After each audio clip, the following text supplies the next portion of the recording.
പ്രിയപ്പെട്ടവരെ, നമ്മൾ പറഞ്ഞത് പത്രോസ് അപ്പോസ്തലന്റെ ശരീരത്തിൽ നിന്ന് ഈ ഫലം പുറത്തേക്ക് വരുന്നില്ല. അദ്ദേഹത്തെ പറഞ്ഞിട്ട് ഒരു കാര്യമില്ല. മനസ്സിന് താല്പര്യമുണ്ട്, വാക്കുകളിൽ ദൃഢതയുണ്ട്, വിശ്വാസമുണ്ട്, പക്ഷെ സമയത്ത് ഫലം പുറപ്പെട്ടു വരുന്നില്ല. ദൈവം ആഗ്രഹിക്കുന്ന ഫലം കൊടുത്താൽ എന്താ ഗുണം എന്നറിയോ? നമ്മൾ എന്ത് ഫലം പുറപ്പെടുവിച്ചാലും ഫലത്തിൻ്റെ ഉള്ളിലൊരു വിത്തുണ്ട്. ഈ ഭൂമിയിലുള്ള ഭൂരിപക്ഷം ഫലങ്ങളുടെയും പ്രത്യേകത ഫലത്തിൽ ഒരു വിത്തുണ്ട്. കൂടുതൽ അങ്ങനെയാണ്. എല്ലാ ഫലങ്ങളിലെങ്കിലും ഫലത്തിൽ ഒരു വിത്തുണ്ട്. ഫലം എവിടെയെങ്കിലും നമ്മൾ ഇട്ട് കഴിഞ്ഞാൽ ആ വിത്ത് അവിടെ കിടന്ന് മുളച്ച് അതിൽ നിന്ന് മറ്റൊരു നന്മയുണ്ടാകും. ഉദാഹരണം ഞാൻ പറയാം. ഒരാപ്പിൾ നിങ്ങൾ മനസ്സിൽ ചിന്തിക്കുക. ഒരാപ്പിളിൻ്റെ അകത്ത് 4 വിത്തുണ്ട് എന്ന് കരുതുക. ആപ്പിൾ ഒരു ഫലമാണ്. ഒരു 4 കുരു വിത്ത് അതിനകത്തുണ്ടെന്ന് വിചാരിക്കുക. അതിൽ നിന്ന് ഒരു വിത്ത് കിളിർത്ത് വന്നാൽ ആ വിത്തിനകത്ത് എത്ര ആപ്പിൾ ഉണ്ടാവും? ചോദ്യം മനസ്സിലായില്ല. ഒരാപ്പിളിൽ 4 വിത്ത്, അങ്ങനെയാണെങ്കിൽ ഒരു വിത്തിൽ എത്ര ആപ്പിൾ ഉണ്ടാവും? എണ്ണിയാ തീരില്ല. ദൈവം ചില നന്മകൾ വർദ്ധിക്കുന്നത് അങ്ങനെയാണ്. ബൈബിളിൽ ഇങ്ങനെ ഒരു സംഭവം കിടക്കുന്നുണ്ട്. മെമ്രയുടെ തോപ്പിലാണ് അബ്രഹാം ഇരിക്കുന്നത്. എവിടെയാ? ഉറക്കെ പറ. മെമ്രയുടെ തോപ്പിലാണ് അബ്രഹാം ഇരിക്കുന്നത്. ഉള്ളിൽ സങ്കടപ്പെടുന്ന എന്തൊക്കെയോ കാര്യങ്ങളുണ്ട്. എങ്കിലും ദൈവത്തിലാണ് പ്രത്യാശ. വിശ്വാസം ദുർബലമായിട്ടില്ല. റോമ 4:17 മുതൽ 18 പറയുന്നുണ്ട്. വിശ്വാസമില്ലാത്തവനെ പോലെ ചിന്തിച്ചില്ല, വിശ്വസിച്ച ദൈവത്തെ മഹത്വപ്പെടുത്തിക്കൊണ്ടിരുന്നു. ഉള്ളിൻ്റെ ഉള്ളിലൊരു വേദന, ഒരു ജനിതക മുദ്ര ഈ ഭൂമിയിൽ പതിക്കാതെ തിരിച്ചു പോകണമല്ലോ എന്ന് വിചാരിച്ചിട്ടാണ്. മക്കളില്ല, മെമ്രയുടെ തോപ്പിലിരിക്കുകയാണ്. അപ്പോൾ ഒരു കാഴ്ച കണ്ടു, 3 മനുഷ്യർ നടന്നു പോകുന്നു. അപ്പോൾ അബ്രഹാം വിചാരിച്ചു, എന്ത് നന്മയുടെ ഫലം പുറപ്പെടുവിക്കാൻ പറ്റും? അതാണ് ഈ വിശ്വാസികളുടെ സാക്ഷ്യത്തിൻ്റെ പ്രത്യേകത. ആ പോകുന്ന മനുഷ്യർക്ക് എന്ത് നന്മ എനിക്ക് ചെയ്യാൻ പറ്റും, എന്ത് നന്മയുടെ ഫലം ഇപ്പം ഒന്ന് പുറപ്പെടുവിക്കാൻ പറ്റും? അബ്രഹാം നോക്കിയപ്പോൾ മനസ്സിലായി, അവർ തെല്ല് ക്ഷീണിതരാണ്. ഉടനെ ചെന്നിട്ട് പറയാണ്, എന്നിൽ നിന്നൊരു നന്മ വരുന്നുണ്ട്, സ്വീകരിച്ചാലും. അവർ ചെന്നതാണ്, ക്ഷീണിതരാണല്ലോ നിങ്ങൾ, ഇവിടെ ഇരിക്കുക, ഞാൻ ഇച്ചിരി ഭക്ഷണം ഉണ്ടാക്കി കൊണ്ടുവരാം, കാലുകൾ കഴുകുക. അബ്രഹാം മെമ്രയുടെ തോപ്പിൽ അവരെ കാല് കഴുകിയിരുത്തി. ഓടി വീട്ടിലേക്ക് ചെന്നു. സാറ മച്ചിയാണ്. അവരോട് പറഞ്ഞു, 3 മനുഷ്യർ വന്നിട്ടുണ്ട്, വഴിപോക്കരാണെന്ന് തോന്നുന്നു, നമുക്കൊരു ചെറിയ നന്മ ഇവിടെ പുറപ്പെടുവിക്കും, ഒരു നന്മയുടെ ഫലം ഇടാം. സാറ എന്താ ചെയ്യേണ്ടത്? 3 ഇടങ്ങഴി മാവ് കലക്ക്. 3 ഇടങ്ങഴി മാവ് കലക്കിയിട്ട് 3 പേർക്കും അപ്പം ഉണ്ടാക്കി കൊടുത്തു. കന്നുകാലിയുടെ കൂട്ടി ചെന്നിട്ട് ഒരു കാളയെ പിടിച്ചുകൊണ്ട് വന്നിട്ട്, മൂരിയിറച്ചി എന്നാണ് ഇതിൽ എഴുതിയിരിക്കുന്നത്, കാളയെ പിടിച്ചുകൊണ്ട് വന്ന് അറുത്തു.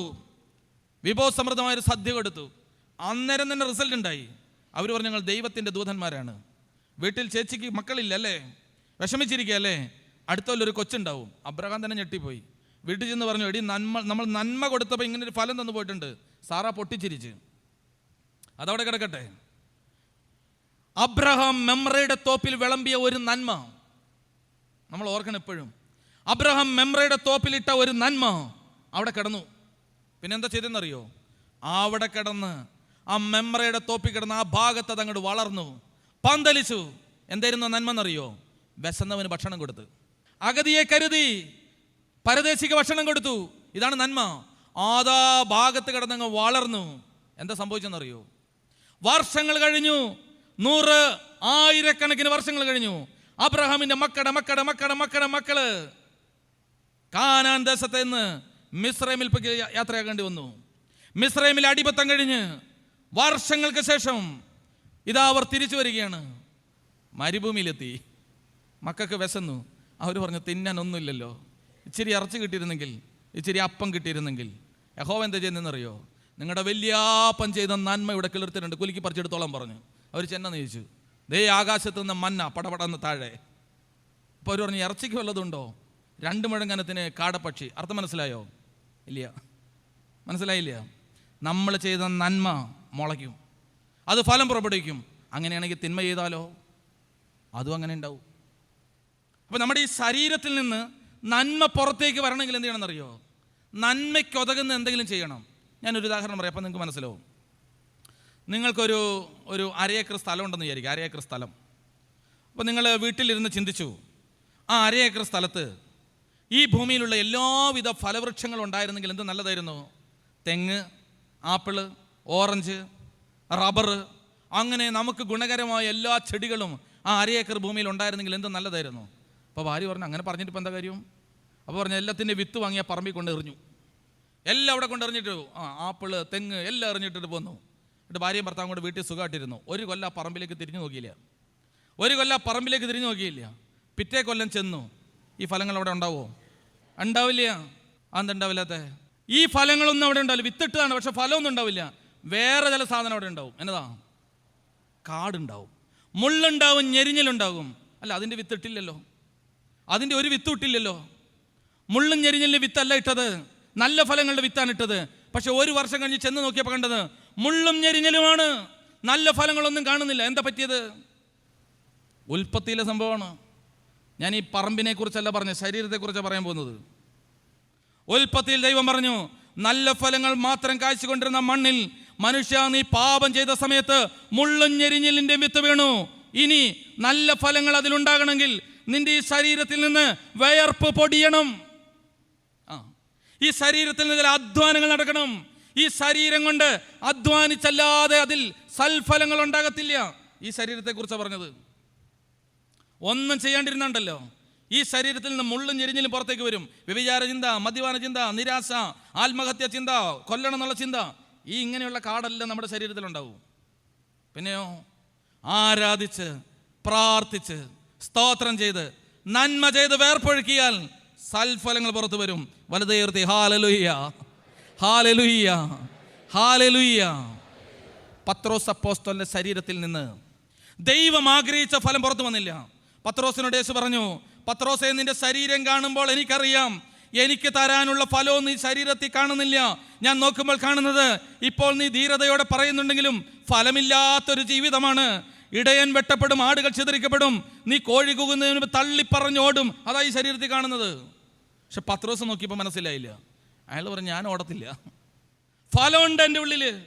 നമ്മുടെ തെറ്റിദ്ധാരണയാണത്, തെറ്റിദ്ധാരണയാണ്. അപ്പം നമ്മൾ ചിന്തിക്കുക, എന്താ ഈ മനുഷ്യന് പറ്റിയത്? ഒന്ന് അയാളുടെ ഉള്ളിൽ തന്നെ ഉണ്ട് കേട്ടോ, ആ സംസാരത്തിൽ തന്നെ ഉണ്ട്. എന്നെ പറഞ്ഞെന്നറിയോ? ഈ 11 അപ്പോസ്തലന്മാരില്ലേ, ഇവരൊക്കെ ചിലപ്പോൾ ഓടിയെന്ന് വരും, പക്ഷെ ഞാൻ ഓടത്തില്ല. ആര്? ഞാൻ. അങ്ങനൊരു സാധനമുണ്ട്. അതാണ് ഇത്രയും നേരം അവിടെ ബിനോയസം പറഞ്ഞുകൊണ്ടിരുന്നത്. ഇങ്ങനൊരു സാധനം നമ്മുടെ തലയ്ക്കകത്ത് കിടക്കും. ഞാൻ ഇതിലുള്ളൊരു ആശ്രയം ഉണ്ടല്ലോ, അത് നമ്മൾ എത്ര എങ്ങനെയൊന്നും പറഞ്ഞിട്ട് കാര്യമില്ല. വലിയ പ്രസംഗമൊക്കെ നമ്മൾ തലകുത്തി പറഞ്ഞാൽ എൻ്റെ ഉള്ളിൽ നിന്ന് ഈ സാധനം പോകുന്നില്ലെന്നേ. ഞാൻ ഇങ്ങനൊരു സാധനം കിടക്കുകയാണ്. ഇത് നമ്മളെ കണ്ടമാനം വേദനിപ്പിക്കും. നിങ്ങളുടെ ഉള്ളിൽ ഈ ഞാൻ ഭാവം ഉണ്ടോ? ഇല്ല. എന്നാ കൂട്ടിൽ സ്ഥലമുണ്ട്, അതിനകത്തേക്ക് കയറിയിരിക്കുക. അങ്ങനെ ഒരു ഭാവം ഉണ്ടോ? ഈ ഞാൻ ഭാവത്തിന് 2 വിശേഷണമുണ്ട്. ഒന്നെന്താണെന്നറിയോ? ഒന്ന്, ഞാൻ ഭാവം ഉണ്ടെങ്കിൽ കഠിന സ്വാർത്ഥതയായിരിക്കും. വേറൊരാൾക്ക് നന്മയുണ്ടാകുന്ന കണ്ട നമുക്ക് സഹിക്കില്ല. അങ്ങനെ ഫീൽ ചെയ്യാറുണ്ടോ? അങ്ങനെ ഉണ്ടോ? ഞങ്ങൾക്ക് അങ്ങനെ ഇല്ലച്ചാ. ഉണ്ടോയെന്ന് ഇങ്ങനെ പരീക്ഷിച്ചാൽ അറിയാം. ഉദാഹരണം ഇപ്പം എന്താ പറയുക, നിങ്ങളും നിങ്ങളുടെ വീടിൻ്റെ തൊട്ടടുത്തൊരു കൂട്ടുകാരനെ കൊണ്ട് കൂടി ലോട്ടറി ടിക്കറ്റ് എടുത്ത് വീട്ടിൽ വന്ന് പിറ്റേ ദിവസം കാരുണ്യാണ് എടുത്തത്. ശനിയാഴ്ച നോക്കുമ്പം കൂട്ടുകാരൻ്റെ ടിക്കറ്റിന് അടിച്ചു. ഒരേ കടയിൽ നിന്നാണ് വാങ്ങിയത്, ഒരേ ആളോടാണ് വാങ്ങിയത്, തൊട്ടടുത്തടുത്ത നമ്പറാണ് വാങ്ങിയത്. കൂട്ടുകാരൻ അടിച്ചു, നിങ്ങളുടെ കയ്യിൽ 10 രൂപ പോലും അടിച്ചില്ല. അപ്പം നിങ്ങളുടെ അടിവയറിൻ്റെ അവിടെ ഒരു ഞെരിച്ചിലുണ്ടോ എന്ന് നോക്കിയാൽ മതി. അങ്ങനെ ഉണ്ടാവാറുണ്ടോ? ഇല്ല. മുട്ടുകുത്തിയെന്ന് ഞങ്ങൾ ഹല്ലേലൂയ പറയും, അയൽവക്കക്കാരന് കിട്ടിയല്ലോ. അങ്ങനെ പറഞ്ഞാൽ ഈ സാധനം ഇല്ല. അങ്ങനെ പറയാണ്ട് ഒരു ഞെരിച്ചിലുണ്ടായാലുണ്ടല്ലോ, അങ്ങനെ ഉണ്ടെന്നാ. വേറൊന്നെന്തെന്നറിയോ? ഒന്ന് സ്വാർത്ഥത, 2 കഠിന വെറുപ്പ്.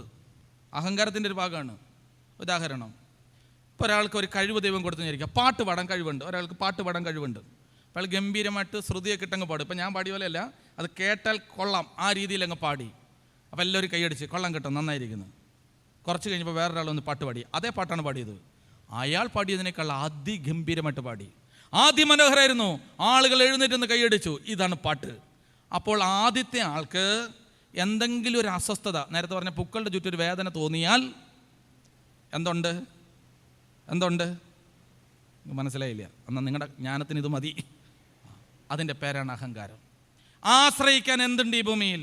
ഞാൻ നേരത്തെ പറഞ്ഞില്ലേ, ഒരു ഉരുള ചോറ് ഇറക്കണോ വേണ്ടിയോ എന്ന് പോലും ദൈവം തീരുമാനിക്കണോ? അത്രയേ ഉള്ളൂ നമ്മൾ. പക്ഷെ നമ്മുടെ ഉള്ളിൽ കിടക്കുകയാണ്, ഇതിങ്ങനെ കിടക്കുകയാണ്. ഇതാണ് എല്ലാ കുടുംബങ്ങളും കിടക്കുന്നൊരു സാധനം. അതിനെങ്ങനെ പറയണമെന്നറിയോ? എന്നോട് ചോദിച്ചില്ല, എന്നോട് പറഞ്ഞില്ല, ഞാൻ അറിഞ്ഞില്ല. ഇതൊക്കെ എവിടെ നിന്നാണ് വരുന്നതെന്നറിയോ? എൻ്റെ ഉള്ളിൽ കിടക്കുന്ന ഈ ഭാവം വർക്കൗട്ടാണ്. ഇത് പോണം ശരീരത്തിൽ നിന്ന്. ഇതങ്ങനെ ഇങ്ങനെയും പോവില്ല. എല്ലാവർക്കും ആഗ്രഹമുണ്ട് അഹങ്കാരം ഇല്ലാതെ എളിമയുള്ള ജീവിതം വേണമെന്ന്. പലരും പറഞ്ഞിട്ടുണ്ട്, അച്ഛൻ ഞങ്ങൾക്ക് ഭയങ്കര അഹങ്കാരമാണ്. പോണ്ടേ? ഇത് പോകാൻ എന്താ വഴിയുള്ളത്? നിങ്ങൾ പ്രാക്ടീസ് ചെയ്തിട്ടുണ്ട് ഇത് പോകാൻ എന്താ വഴിയുള്ളതെന്ന്. ഇത് പോകാൻ ഒരു വഴി ബൈബിളിൽ പറയുന്നുണ്ട്. ഒത്തിരി വഴി ബൈബിളിലുണ്ട്.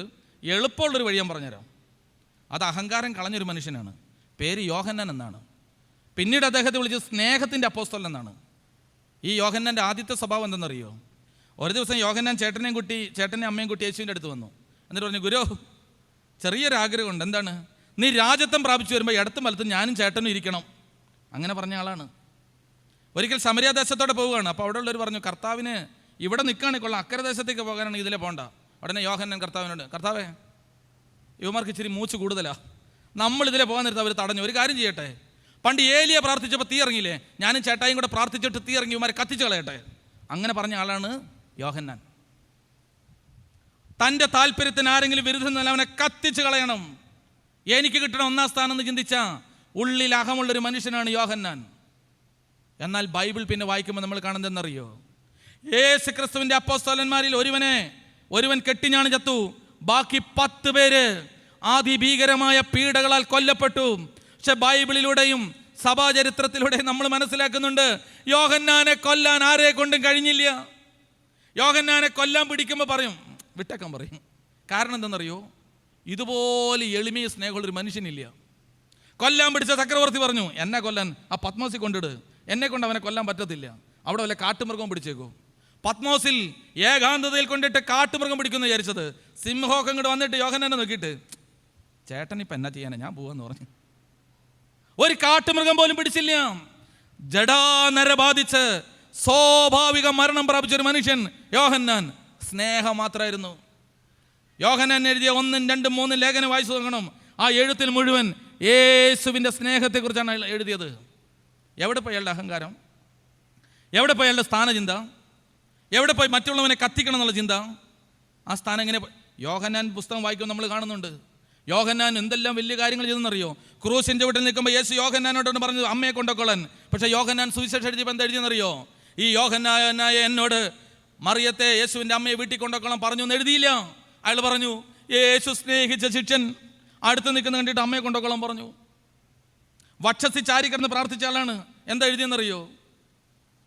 മാറോട് ചേർന്ന് കിടന്ന്, അത് ഞാനാണോ നിന്നെ ഒറ്റിക്കൊടുക്കുന്നത് ചോദിച്ചു. അഹങ്കാരം മാറിയ ഒരു രീതി ഞാൻ പറയും, ഒരു ചെറിയ രീതി. അഹങ്കാരമൊക്കെ എവിടെയാണ് വരണമെന്നറിയും നമ്മുടെ ശരീരത്തിൽ? അത് കറക്റ്റ് സയൻസ് ആണോ എന്ന് എനിക്കറിയാൻ മേല. നമ്മുടെ തലയ്ക്കകത്താണ് ഇതൊക്കെ കിടക്കുന്നത്. തലയ്ക്കകത്താണ് ഇത് കിടക്കുന്നത്. എങ്ങനെയാണ് തലയ്ക്കകത്തേക്ക് ഓരോന്ന് വരുന്നത്? നമ്മുടെ ഇന്ദ്രിയങ്ങളിലൂടെ കയറിയത്, കണ്ടതും കേട്ടതും അനുഭവിച്ചതും എല്ലാം നമ്മുടെ തലയ്ക്കകത്തേക്ക് കയറി, അത് നമ്മുടെ തലയ്ക്കകത്തേക്ക് വന്ന് ഭാവനയായി, അത് വികാരമായി, അത് ചിന്തയായി, അത് വാക്കായി, അത് പ്രവൃത്തിയായിട്ട് പുറത്തേക്ക് വരികയാണ്. തല വലിയ വിഷയമാണ്. നമുക്ക് അഹങ്കാരമുള്ള വ്യക്തിക്കുണ്ടല്ലോ, ആലോചിച്ചാൽ ഒരു അന്തം കുന്തം കിട്ടില്ല. എന്നോട് ആലോചിക്കേണ്ട അങ്ങനെ ചെയ്തോ? ഞാൻ ആരാന്ന് വിചാരിച്ചത്? ഈ പള്ളി പണിതത് ഞാനല്ലേ, ആദ്യത്തെ കല്ല് വെച്ച ഞാനല്ലേ, ആ അച്ഛൻ അങ്ങനെ പറഞ്ഞു, നമുക്ക് കൊള്ളുവാണ് പെട്ടെന്ന്. യോഹന്നാൻ്റെ എങ്ങനെ പോയെന്നറിയോ? അന്ത്യത്താഴ സമയത്ത് യേശു തമ്പുരാൻ അപ്പം മുറിച്ച് കൊടുത്തപ്പോൾ യോഹന്നാൻ ഈ തല, ഏത് തല?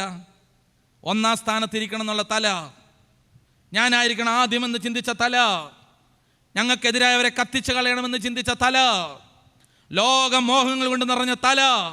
കേക്ക്, ഈ തല പ്രാണപ്രിയന്റെ മാറിടത്തി കൊണ്ടുവച്ച്, ബൈബിളിൽ ഇങ്ങനെയാണ് എഴുതിയത്, അവൻ യേശുവിൻ്റെ വക്ഷസോട് ചേർന്ന്, വക്ഷസ് എന്ന് പറഞ്ഞ സ്ത്രീലിംഗ പദമാണ്, വക്ഷസിൻ്റെ അർത്ഥം മാറിടമെന്നാണ്. മാറിടത്തി കൊണ്ടുവച്ച്, മാറിടം എന്ന് പറഞ്ഞാൽ മുലപ്പാൽ ഒഴുകുന്ന സ്ഥലമാണ്. യേശു ക്രിസ്തുവിൻ്റെ മാറിടത്തിൽ നിന്ന് ഒഴുകിയത് സ്വർഗീയ സ്നേഹമെന്ന പാലാണ്. ഈ മാറിടത്തിൽ തല വെച്ച് നോക്കണം അതിൻ്റെ സുഖം അറിയണമെങ്കിൽ. എൻ്റെ മൂത്ത കുഞ്ഞ്, എനിക്ക് ആദ്യത്തെ കുഞ്ഞാണ് മൂത്ത കുഞ്ഞ്, അങ്ങനെയാണല്ലോ എല്ലാവർക്കും അല്ലേ? അന്നേരം ഈ കൊച്ചിനെ എടുക്കാനൊന്നും നമുക്കറിയാൻ മേല. കൊച്ചിനെ എടുത്ത് കഴിയുമ്പോൾ ഇത് കാണാപ്പെടാന്ന് പറഞ്ഞിരിക്കുകയല്ലേ, പക്ഷെ ഭയങ്കര ആഗ്രഹം ഇതിനെ എടുക്കണമെന്നും. അങ്ങനെ ഞാൻ കൊച്ചിനെ എടുത്ത് നടന്നപ്പോൾ ഈ ഡോറിൻ്റെ ഫ്രെയിമിൽ പോയിട്ട് കൊച്ചിൻ്റെ തലമുട്ടി. ഇതിനെ എടുക്കാൻ നമുക്കറിയില്ല, ഈ വളഞ്ഞു കിടക്കുകയാണ്. ഒരു മാമോദീസ മുക്കാൻ തന്നെ എന്ത് പാടാന്നറിയോ? ഇപ്പം പഠിച്ച്. അപ്പോൾ ഇതിൻ്റെ തല പോയി മുട്ടി. ഇതേ ഭയങ്കര ഒച്ചത്തിൽ കരഞ്ഞ്, അയ്യോ ഞാൻ എന്നെ കൊണ്ട് പറ്റുന്ന പോലെ ഒക്കെ കാണിച്ചു നോക്കി, കരച്ചിൽ നിൽക്കുന്നില്ല. അപ്പോഴത്തേക്കും അമ്മ ഓടി വന്ന്, എൻ്റെ ഭാര്യ ഓടി വന്ന് കൊച്ചിനെ വേഗം ചേർത്ത് പിടിച്ച് എന്താ ചെയ്യുന്നറിയോ? അവക്കടെ മാറോട് ചേർത്ത് പിടിച്ചിട്ട് 2 കുലുക്കും 2 തട്ടും തട്ടി. ഞാനുണ്ടല്ലോ മറ്റേ തേങ്ങ കുലുക്കുന്ന പോലെയൊക്കെ കുലുക്കി നോക്കി, കൊച്ചിൻ്റെ കരച്ചിലിന് ഒരു കുറവില്ല. പക്ഷെ അവൾ ഈ മാറോട് ചേർത്ത് വെച്ചിട്ട് 2 തട്ട് തട്ടി. കൊച്ച് ശാന്തമായി. എന്താ കാര്യം എന്നറിയോ? അതിൻ്റെ അമ്മയുടെ മാറിടത്തിൽ അതിൻ്റെ തല കൊണ്ടുവച്ച് അന്നേരം അതിന് കിട്ടിയ ഒരു വലിയ സ്നേഹമുണ്ട്, ഒരു വലിയ സന്തോഷമുണ്ട്. യേശുക്രിസ്തുവിൻ്റെ മാറിടത്തിൽ യോഹന്നാൻ തല കൊണ്ടുവച്ചെന്ന് എൻ്റെ ചിന്തകളെ, എൻ്റെ ബോധ്യങ്ങളെ, എൻ്റെ കാഴ്ചപ്പാടുകളെ നിൻ്റെ മാറിടത്തിൻ്റെ മിടിപ്പ് നയിക്കട്ടെ, അവിടെ ഇരിക്കട്ടെ തല. അങ്ങനെ കൊണ്ടുവെക്കണം. വേദന വരില്ലേ മനസ്സിന്? തലയ്ക്കകത്ത് ഇങ്ങനെ സങ്കടവും വിഷമെല്ലാം കൂടെ കെട്ടിക്കിടക്കില്ലേ? ചങ്കി കിടക്കുന്നെല്ലാം തലയ്ക്കകത്ത് ഇങ്ങനെ ഭാരമായിട്ട് കിടക്കില്ലേ? ഒറ്റ കാര്യമുള്ളൂ, കർത്താവിന് മുമ്പിൽ കൊണ്ട് ഇങ്ങനെ അങ്ങോട്ട് വെക്കുക. അങ്ങനെ വെച്ച് കഴിയുമ്പോൾ കിട്ടുന്ന ഒരു വലിയ ആശ്വാസമുണ്ട്. ആ ആശ്വാസത്തിൽ നമ്മുടെ സ്വാശ്രയബോധം കിട്ടുപോകും. അങ്ങനെ വെച്ച വേറൊരു ഗുണം കൂടിയുണ്ട്. യേശുവിൻ്റെ മാറിടത്തിൻ്റെ മിടിപ്പാണ് യോഹന്നാൻ്റെ തലയിലുള്ളത്. യേശുവിൻ്റെ മാറിടത്തിൽ നിന്ന് വരുന്ന സ്നേഹത്തിൻ്റെ മിടിപ്പാണ് യോഹന്നാൻ്റെ തലയിലുള്ളത്. അവിടെ വെച്ച തലയാണ്. ആ തലയ്ക്കകത്ത് പിന്നെ കുശുമ്പും കുന്നായ്മയും തിന്മയും വരത്തില്ല, ഒരഹംഭാവവും വരത്തില്ല. പിന്നെന്താ ഇതെന്നറിയോ? ആ മാറിടം കുത്തിപ്പിളരുന്നതാണ് അവൻ കണ്ടത്. ഒരു ശതാധിപം എന്ന ഒരൊറ്റ കുത്ത് പിളർന്നത്, വെള്ളവും രക്തം ഒഴുകുന്നതാണ് കണ്ടത്. അയാളാണ് സ്നേഹത്തിൻ്റെ അപ്പോസ്തലൻ എന്ന് പറയുക. അഹങ്കാരം വെച്ചിരുന്ന എന്താ കുഴപ്പമെന്നറിയോ? നമ്മുടെ വീഴ്ചയ്ക്ക് ഒരു കുറവുണ്ടാവില്ല. സദൃശവാക്യം 16-18 വചനം. അഹങ്കാര നാശത്തിൻ്റെ മുന്നോടിയാണ് അഹന്ത അധപതനത്തിൻ്റെയും. ഞാനൊരു ഉദാഹരണം പറഞ്ഞ് ഈ ഭാഗം കൂടെ അവസാനിപ്പിക്കാം. നല്ല രസമുള്ളൊരു അഹങ്കാരിയുണ്ട് ബൈബിളിൽ. ഒത്തിരി അഹങ്കാരികളുടെ കൂട്ടത്തിൽ മനോഹരമായ ഒരു അഹങ്കാരിയാണ്. ഇസ്രായേലിൽ യുദ്ധം നടക്കുകയാണ്. യുദ്ധപാളയത്തിൽ ഇസ്രായേലിന് യുദ്ധത്തിന് നേതൃത്വം കൊടുക്കുന്ന ശൗലാണ്. വേഷഭൂഷാദികളൊക്കെ ഇട്ട് ആയുധങ്ങളൊക്കെ ആയിട്ട് ശൗല് വന്നിട്ടുണ്ട് യുദ്ധം ചെയ്യാൻ. പാളയത്തിലേക്ക് ഇറങ്ങിയപ്പോഴേക്കും ശൗല് ഓടി കൂടാരത്തിൽ കയറി, പുറകെ പടയാളികളും. കാരണം എന്തെന്നറിയോ? എതിർഭാഗത്ത് ഒരാൾ ഒറ്റയ്ക്ക് നിൽക്കുന്നുണ്ട്, ഒരു വലിയ മല്ലൻ, പേര് ഗോലിയത്ത് എന്നാണ് പേര്. ഒറ്റ നോട്ടം നോക്കിയപ്പോൾ തന്നെ മനസ്സിലായി, ഇത് നമ്മുടെ കയ്യിൽ ഒതുങ്ങുന്ന സാധനമല്ല. ഞങ്ങളുടെ കയ്യിലുള്ള ആയുധം കൊണ്ട് അവൻ്റെ തലക്കെട്ട് വെട്ടിയാൽ ഒന്നും പറ്റത്തില്ല. തലയിലൊരു വലിയ കിരീടം ഇരിക്കുന്നുണ്ട്, പടത്തൊപ്പി ഇരിക്കുന്നുണ്ട്, വെട്ടിയാലേക്കില്ല. ഇനി അവൻ്റെ നെഞ്ചിന് കുത്താന്ന് വിചാരിച്ചാൽ ഒരു മാർക്കവചം കിടക്കുന്നുണ്ട്. അവൻ്റെ കൈകൾ പോയി വെട്ടിക്കീഴടക്കാന്ന് പറഞ്ഞാൽ ഒരു കയ്യിൽ കുന്തമുണ്ട്, ഒരു കയ്യിൽ വാളുണ്ട്. അവൻ്റെ കാലടിച്ചോടിക്കാമെന്ന് വെച്ചാൽ കാലിൽ ഇതാ കവചോട്ട് പൊതിഞ്ഞേക്കാണ്. മൊത്തം സേഫ്റ്റിയാണ്, മൊത്തം സേഫാണ് ആളെന്ത് ചെയ്യാൻ? ഓരോ ഇസ്രായേൽക്കാരനും ഇപ്പോൾ നോക്കി തങ്ങടെന്നറിയോ? തങ്ങളുടെ മുമ്പിൽ നിൽക്കുന്ന ഭയാനകമായ അവസ്ഥയിലേക്ക് മാത്രം നോക്കി. എല്ലാവരും പേടിച്ചുപോയി. ഇത് ഞങ്ങളുടെ തകർച്ചയാണ്, ഇത് ഞങ്ങളുടെ പരാജയമാണ്, ഇതിലേക്ക് മാത്രം നോക്കാനേ കണ്ണെത്തുന്നുള്ളൂ. അപ്പോഴാണ് വള്ളി നിക്കറക്കിട്ടിട്ട് നമ്മുടെ ദാവീദ് വരുന്നത്. ചേട്ടന്മാർക്ക് ഭക്ഷണം കണ്ട് വന്നതാണ്. വന്നപ്പോൾ ഇയാളിവിടെ വലിയ വെല്ലുവിളിയാണ്. ഇസ്രായേലിലെ മുഴുവൻ മനുഷ്യരും ഗോലിയാത്തിൻ്റെ ഭീകരസത്വത്തിലേക്ക് നോക്കി പേടിച്ച് പറിച്ചിരിക്കുമ്പോൾ ദാവീദ് പേടിച്ചില്ല. എന്താ കാരണം? ദാവീദിന് ഒട്ടും പേടി തോന്നില്ല. എന്താ കാരണം? രോഗം ഒരു ഗോലിയാത്താണ്, കടഭാരം ഒരു ഗോലിയാത്താണ്, കുഞ്ഞുങ്ങളുടെ പഠന വൈകല്യം ഒരു ഗോലിയാത്താണ്, കുടുംബത്തിലെ ജീവിത പങ്കാളിയുടെ മദ്യപാനം ഒരു ഗോലിയാത്താണ്, ഭാര്യയുടെ സംശയം ഒരു ഗോലിയാത്താണ്. ഇങ്ങനെ പല ഗോലിയാത്തിനെ നോക്കി പേടിച്ച് വിറച്ചിരിക്കുന്ന മനുഷ്യരുണ്ട് ഇവിടെ. അതിലേക്ക് മാത്രം നോക്കിക്കൊണ്ടിരിക്കും. പക്ഷേ ഇതാ ഒരായുധങ്ങളും ഇല്ല, ഒരു പടവസ്ത്രങ്ങളും ഇല്ല, പടക്കോപ്പുകളും ഇല്ല. ദാവീദിന് പേടിയില്ല. എന്താ കാരണം? പറ, എന്താ കാരണം? ഇതേ ഗോലിയാത്തിനെ തന്നെയാണ് ദാവീദും കണ്ടത്, പക്ഷെ പേടിച്ചില്ല, ചിരിക്കുകയാണ്. എന്താ കാരണം എന്നറിയോ? എല്ലാവരും ഗോലിയാത്തിനെ കണ്ടപ്പോൾ ദാവീദ് കണ്ടത് ഗോലിയാത്തിനെ അല്ല, ഗോലിയാത്തിന്റെ തൊട്ടപ്പുറത്ത് സൈന്യങ്ങളുടെ ദൈവമായ യഹോവ, എന്റെ ദൈവത്തെ നിൽക്കുന്നു. ആ ദൈവത്തിന്റെ മുമ്പിൽ ഇവൻ എത്ര ചെറുതാണ് ഈ ഫെലിസ്ത്യൻ. ഞാനെന്താ പറഞ്ഞെന്നറിയോ? സഹോദര, നിന്റെ ജീവിതത്തിന്റെ വേദനയുടെയും തകർച്ചയുടെയും നിന്റെ സങ്കടത്തിന്റെ മുമ്പിൽ നീ ഓർക്കണം, നിന്റെ ദൈവം അതിനേക്കാൾ എത്രയോ വലിയവനാണ്. വലതുയർത്തി ഹല്ലേലൂയ, ഹല്ലേലൂയ, ഹല്ലേലൂയ. അവൻ വലിയവൻ അത്രേ. അവനെ നോക്കാൻ ഒരു ജ്ഞാനം കിട്ടണം. ദാവീദ് അങ്ങോട്ടാ നോക്കിയത്. ദാവീദ് എന്ത് ചെയ്യുന്നറിയോ? കുറച്ച് കല്ലൊക്കെ പറക്കിയെടുത്ത്, അതൊക്കെ വേറെ അർത്ഥങ്ങൾ കിടക്കട്ടെ. ദാവീദ് ചെല്ലുകയാണ്. അപ്പം ഗോലിയാത്തിൻ്റെ ചോദ്യം, ഞാനത് പറയാനത് പറഞ്ഞത്. ഗോലിയാത്തിൻ്റെ ചോദ്യം ഇങ്ങനെ പറയുന്നത്, ഒരു പട്ടിയെ കൊല്ലാൻ വരുന്ന പോലെയാണ് നീ എന്നെ കൊല്ലാൻ വരുന്നത്. അടുത്ത വാക്യം ശ്രദ്ധിക്കണം. ഗോലിയാത്ത് എങ്ങനെയാണ് ദാവീദിന്റെ നേരെ നോക്കി പറഞ്ഞത്? ദേ ഇസ്രായേൽക്കാരാ, എടാ ബാല്യക്കാരാ, ചെറുക്ക, ഞാൻ നിന്നെ ആര് പറ, ഞാൻ ഇങ്ങനെ ഒരു സാധനം ഉണ്ട് എനിക്ക്. ഞാൻ നിന്നെ ആകാശത്തിലെ പക്ഷികൾക്കും ഭൂമിയിലെ മൃഗങ്ങൾക്കും ഭക്ഷണമാക്കി കൊടുക്കും. ഇങ്ങോട്ട് വാ, ഞാൻ ഇങ്ങനെ പവറുള്ള സാധനമുണ്ട്. അപ്പോൾ ദാവീദിൻ്റെ മറുപടി എന്താണെന്നറിയോ? നീ പരിഹസിച്ച സൈന്യങ്ങളുടെ ദൈവമായ കർത്താവിൻ്റെ നാമത്തിലാണ് ഞാൻ വരുന്നത്. അടുത്തത്, നിന്നെ എൻ്റെ ദൈവം എൻ്റെ കയ്യിലേൽപ്പിക്കും. ആരാ? എൻ്റെ ദൈവം നിന്നെ എൻ്റെ കയ്യിലേൽപ്പിക്കും.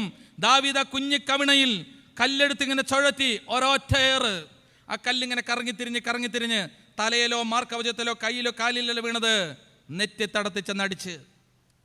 അടുത്ത ദൂതം എന്താണെന്നറിയോ? എത്ര വലിയ അഹങ്കാരിയാണെങ്കിലും സംരക്ഷണം ഇല്ലാത്ത ചില സ്ഥലമൊക്കെ ഉണ്ടാവും. അവിടെ സംരക്ഷണം ഒന്നും ഉണ്ടായിരുന്നില്ല. ദേ കിടക്കുന്നു. എന്തിനാണ് അവൻ ആശ്രയിച്ചത്? തൻ്റെ കരുത്തിലും തൻ്റെ വാളിലും.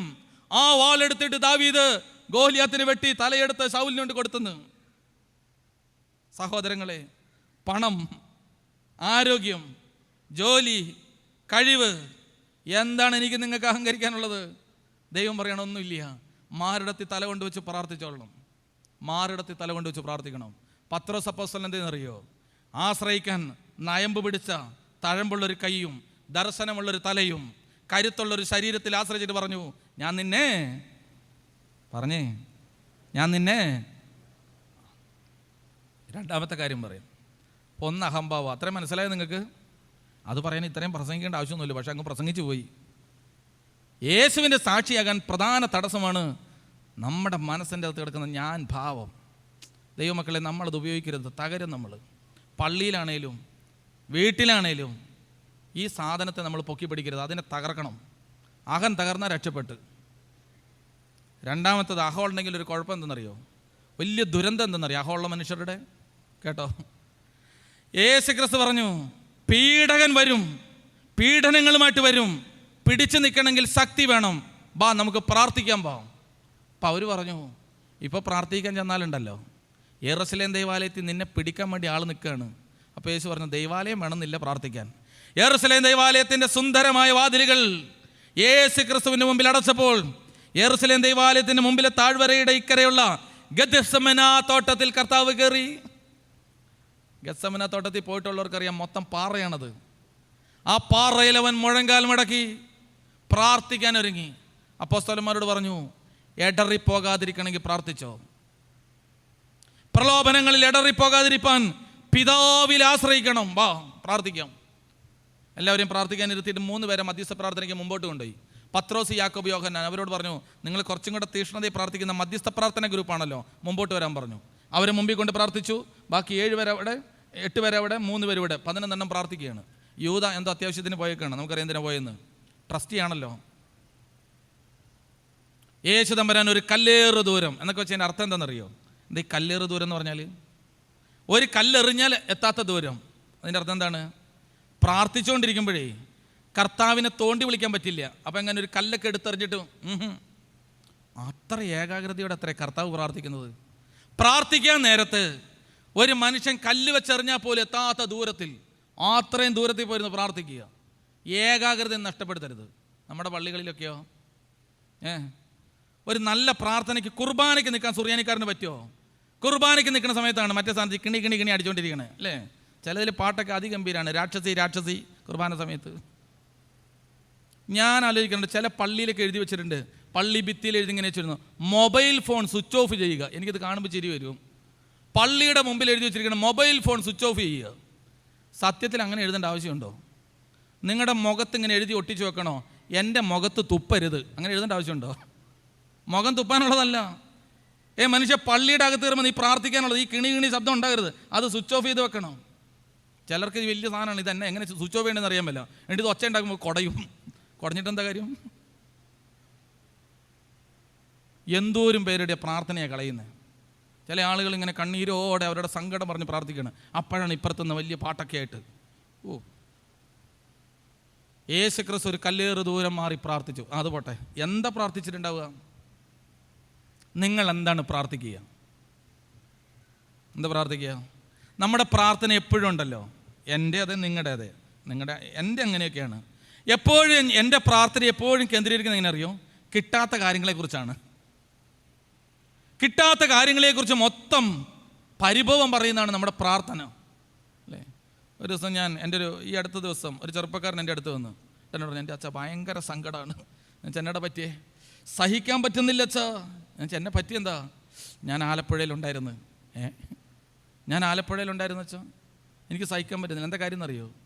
ആലപ്പുഴയിൽ ഇന്നലെ മറ്റേ ടിക്കറ്റ് അടിച്ചില്ലേ, 12 കോടി അടിച്ചില്ലേ, കേട്ടില്ല? ഓണം ബമ്പർ 12 കോടി അടിച്ചു. ഇവൻ ആലപ്പുഴ പോയിട്ടുണ്ടായിരുന്നു. ഇവൻ പറയാം, ആ കടയുടെ അടുത്ത് ഞാനുണ്ടായിരുന്നു, പക്ഷേ എനിക്ക് എടുക്കാൻ തോന്നിയില്ല എന്ന്. ഭയങ്കര സങ്കടം ആൾക്കിപ്പോൾ. ഞാൻ ആ കടയുടെ അടുത്തുണ്ടായിരുന്നു, എനിക്ക് എടുക്കാൻ തോന്നിയില്ല എന്ന്. ഞാൻ അവനോട് പറഞ്ഞു, ആലപ്പുഴയിൽ നിന്ന് തിരിച്ച് വയനാട്ടിലേക്ക് വരുന്ന വഴിക്ക് അന്നൊരു ട്രക്കിൽ കാർ ഇടിച്ചിട്ട് കാറിൽ 4 പേര് മരിച്ചുപോയി. നീ അതിനകത്തുണ്ടായിരുന്നില്ലല്ലോ. ഓരോരുത്തർക്കും ദൈവം ഓരോന്നാണ് വെച്ചിരിക്കുന്നത്. നമുക്ക് മറ്റുള്ളവർക്ക് കൊടുത്ത് കിട്ടിയില്ലല്ലോ എന്ന നിരാശ. മറ്റുള്ളവർക്ക് കൊടുത്തതെല്ലാം നമുക്ക് തരികയാണെങ്കിൽ താങ്ങാൻ പറ്റുമോ? യേശു എന്താണ് പ്രാർത്ഥിച്ചത്? അതാണ് മനസ്സിലാക്കേണ്ടത്. എന്താണ് യേശു പ്രാർത്ഥിച്ചത്? ശിഷ്യന്മാർ പറഞ്ഞു പ്രാർത്ഥിക്കാൻ പഠിപ്പിക്കണം. ഒരു പ്രാർത്ഥന പഠിപ്പിച്ചു. അതിൽ ആദ്യത്തെ വരിയാണ് യേശു പ്രാർത്ഥിച്ചത്. ഗത്സമന തോട്ടത്തിൽ മുഴങ്കാൽ മടക്കി പ്രാർത്ഥിച്ചു. എന്നിട്ട് അതിൽ ഇങ്ങനെയും കൂടെ ഒക്കെ പറയുന്നുണ്ട്, അവൻ പ്രാർത്ഥിച്ചു കൊണ്ടിരുന്നപ്പോൾ അവൻ്റെ വിയർപ്പ് രക്തത്തുള്ളി പോലെ ഇറ്റിറ്റ് വീണു. പ്രാർത്ഥിച്ചപ്പോൾ വിയർപ്പ് രക്തത്തുള്ളി പോലെ വീണ്. പ്രാർത്ഥിച്ചപ്പോൾ വിയർത്തു എന്ന് പറഞ്ഞാൽ നമുക്ക് മനസ്സിലാവും അല്ലേ? എന്തോ ഒരു നേരമായി കുർബാന വേർത്തിട്ട് മേല, അങ്ങനെ വേർക്കും. ആ വേർപ്പല്ല, രക്തത്തുള്ളി പോലെ വീണെന്ന്. എന്താ അതിൻ്റെ അർത്ഥം? നിങ്ങൾ എന്നെ നേരെ നോക്കുക. ഇപ്പം ഒരു കുറച്ച് വേർപ്പ് എൻ്റെ ഈ കുപ്പായത്തിലായെന്ന് വിചാരിക്കുക. പച്ച വെള്ളത്തിലിട്ട് കുലുക്കിങ് എടുക്കുമ്പോൾ ഈ വേർപ്പിൻ്റെ അംശം അവിടെ ഉണ്ടാവോ? ഉണ്ടാവില്ല, സാധ്യതയില്ല, ഇല്ലെന്നാണ് എനിക്ക് തോന്നുന്നത്. ഉണ്ടാവില്ല. ഇതിനകത്ത് ലേശം രക്തക്കറയായെന്ന് വിചാരിക്കുക. കഴുകിയാലും ഉണ്ടാവില്ലേ? ഈ ഫോറൻസിക് വിദഗ്ധരൊക്കെ വന്നിട്ട് കണ്ടിട്ടില്ലേ? കൊലപാതകം നടന്ന സ്ഥലത്ത് തറയൊക്കെ കഴുകി വൃത്തിയാക്കിയിട്ടാൽ അവർ ടെസ്റ്റ് ചെയ്ത് എടുത്തുകൊണ്ട് പോകും, രക്തക്കറ പോവത്തില്ല. അർത്ഥം എന്താണെന്നറിയോ? യേശു ക്രിസ്തു ഗത്സമന തോട്ടത്തിൽ ലോകം മുഴുവനും വേണ്ടി പ്രാർത്ഥിച്ചതിൻ്റെ കറപ്പാട് മായ്ച്ചു കളയാൻ ഈ ലോകത്തിലെ ഒരു ശക്തിക്കും കഴിയില്ല.